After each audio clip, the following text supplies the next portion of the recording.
I've said it before and I'll say it again, but appointment setters are the MVPs for businesses that are wanting to scale. As someone that got into remote sales sort of haphazardly, I had no idea what I was getting myself into. I just knew that I needed to increase my income in order to afford the lifestyle that I wanted to sustain. So when looking into side hustles, I actually started looking into appointment setting. Even when it was being explained to me on a sales call, it took me a while to wrap my head around exactly what an appointment setter does. Now, having worked with over 30 girls helping place them in offers, then I feel like I have a really good overview of what this looks like and how I can actually explain it in a way that me 3 years ago would have understood. I'm currently in the south of France working remotely. My family is also here, a couple being my auntie and uncle, who are extremely successful restaurateurs. Having had conversations with multiple businesses recently about the importance of hiring an incredible setter in order to help them gain that value that we can drive, then I have actually been reflecting on my auntie and uncle's journey as restaurateurs. For a bit of background, I had multiple restaurants in France, and the structure has very much been my uncle is in the kitchen, he's cooking up a storm, whereas my auntie is front of house. So let me explain how this relates to the setter and client relationship. Here's how the setter feeds into this process. Pardon the pun, I know we're talking about restaurants. With my auntie and uncle's journey, my auntie was always front of house. She genuinely knew everything that was going on in that restaurant. I'd be sat next to her, I'd be having a nice meal with the family, and she'd literally just say, oh, I've got to get up quickly and just say hello to this person that's just walked in. And I'll be looking at her thinking, how do you even know they've just walked in? Like, it was literally a sixth sense, because she just had such a good understanding of that business, and it was so strong. That audience was so ingrained into her day to day. She had built such a great rapport with some of the clients that would constantly be coming in and returning, and that was obviously where their money was coming through. So you can see how important my auntie being front of house was to the restaurant's success. She was responsible for building trust with diners, those long-lasting client relationships, and ultimately feeding back what was working well and where they could perhaps improve in the restaurant. Bridging the gap between that problem and solution. For example, when we're looking at a restaurant, if you want to celebrate your birthday or do something special, you'd let the front of house know, and they can inform the kitchen, they can inform the wait staff, like, we're going to make it this a big do. We're going to sing happy birthday, we're going to bring their birthday dreams to life.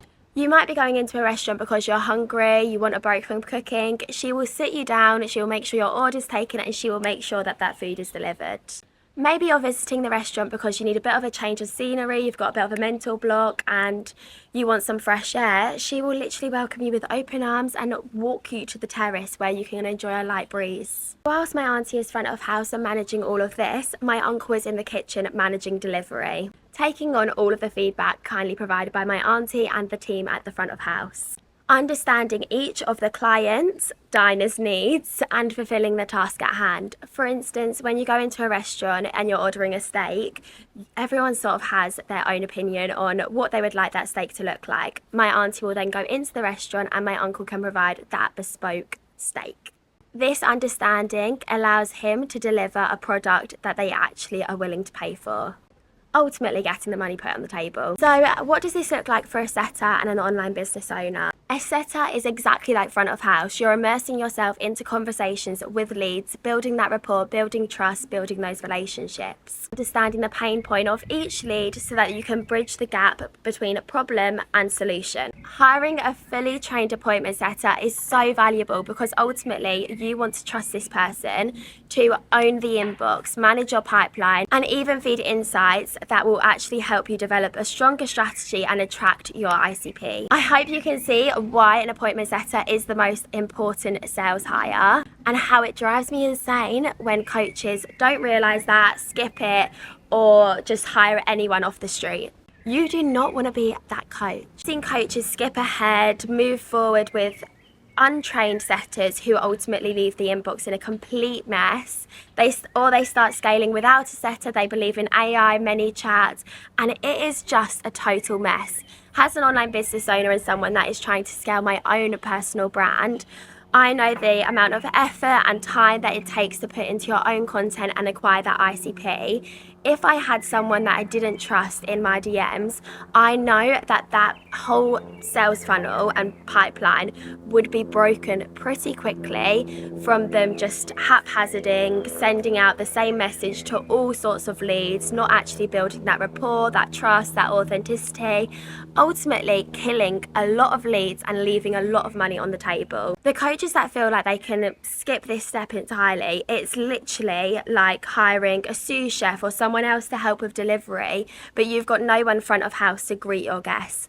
Or if you're looking at using AI or someone that potentially doesn't speak the same language as you, then imagine what that's going to look like when these people walk into a restaurant. They're expecting a certain service, they're expecting this streamlined process for them to actually invest in your product or service, and they will instantly walk out with a low Google rating and never return. No matter how good the food is, you really need the fundamentals of a good front of house to be there to greet them. Think of it this way, you can invest in paid ads to get orders, but without a front of house that's there to greet, build rapport, build that trust, you are a McDonald's drive-thru. There's no relationships here, it's literally just a low value, last minute burger. Quite low quality clientele as well, because you're getting people on their hangovers, people that are desperate, people for a midnight snack after a night out.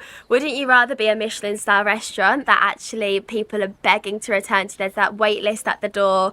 You're actually having to funnel through all these leads because you've built such good relationships with everyone. And that is ultimately why your setter is an MVP, and exactly why I love working with a team of strong, motivated, independent women. Having worked as a front of house receptionist myself at Australasia and Manchester, I genuinely loved that whole chat, that initial like, okay, I'm setting a good impression for the whole dining experience. And that is something that I've taken into my role as an appointment setter, where I have an eye on everything that's going on. I know who's at which table, where their coats are, and that is exactly what a setter needs to be doing. Just your eyes on the ground, your relationship building prodigy. And that's why online business owners can relax with someone that has that mindset, and why girls ultimately can get into remote sales and it'll be less masculine than even I initially thought when I first joined the industry.